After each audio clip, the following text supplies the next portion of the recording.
We begin tonight with the immigration crisis in the U.S., from clashes in Chicago to an immigration crackdown in Charlotte. And here in the nation's capital, the Trump administration hits back at a message opposing indiscriminate mass deportation of people issued by Catholic bishops. Outside the Broadview U.S. Immigration and Customs Enforcement facility near Chicago, 21 people were arrested and 4 police officers were injured as protests turned violent. A large group allegedly crossed a protest barrier, resulting in a clash with authorities. Demonstrators gather outside the facility each week, calling for an end to the ongoing immigration enforcement operation. Operation Midway Blitz continues, and U.S. Customs and Border Patrol Commander Gregory Bovino has left Chicago after 2 months of controversial enhanced immigration operations. He and other border agents are reportedly heading to Charlotte, North Carolina, to oversee mass deportations from that city. Border czar Tom Homan strongly opposed the United States Conference of Catholic Bishops' special message on immigration. So according to them, the message we should send to the whole world is that if you cross the border illegally, which is a crime, don't worry about it. If you get ordered removed by a federal judge after due process, don't worry about it, because there shouldn't be mass deportations. If that's the message we send to the whole world, people are still going to put themselves in harm's way to come to the greatest nation on earth. So the Catholic Church is wrong. I'm sorry, but I'm a lifelong Catholic. I'm saying it as not only a border, I'll say it as a Catholic. This evening, we're honored to welcome to the show Bishop Michael Burbidge, Bishop of the Diocese of Arlington and Virginia, and a member of the committee that drafted the statement on immigration. Your Excellency, thank you for coming on today. Thank you so much. Great to be with you and your listeners. So first, do you have a response to Mr. Homan's comments that we just heard? Well, what the bishops have said in our special message is that respect for human dignity and national security are not in conflict, and both can be upheld when people of goodwill work together. In this special message, the bishops expressed their love for the immigrants that we are so privileged to serve, and also love for our country.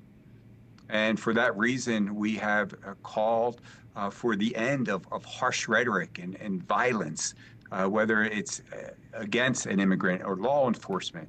This rhetoric, the violence must come to an end. We welcome, as the message said, ongoing dialogue with our elected officials, and we call for the respect of the human dignity that belongs to every person as a child of God. So certainly as Catholics, we root our teachings and everything that is in this special message, as clearly conveyed in one of the paragraphs, is rooted in the teachings of Jesus himself. And we used our Lord's words in this special message. And so the bishops understand that a country, of course, has a right to protect its borders for the sake of the common good, but at all times must treat persons with respect and to do everything possible so people are not living in this fear and this anxiety and distress that we are seeing on the ground as we serve the spiritual and pastoral needs of the people entrusted to our care.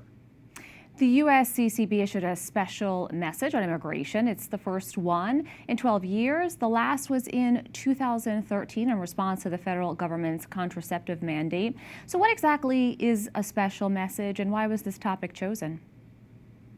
Well, because we as pastors, and as we speak to the pastors of our parishes and who serve our communities, understand that at this particular moment in our history,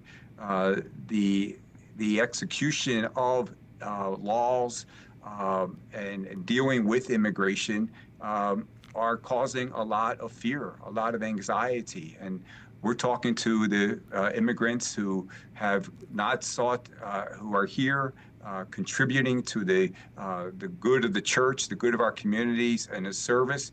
We're representing those who seek no harm to our country, who only want to do good, and we want them to be treated with the respect that is necessary.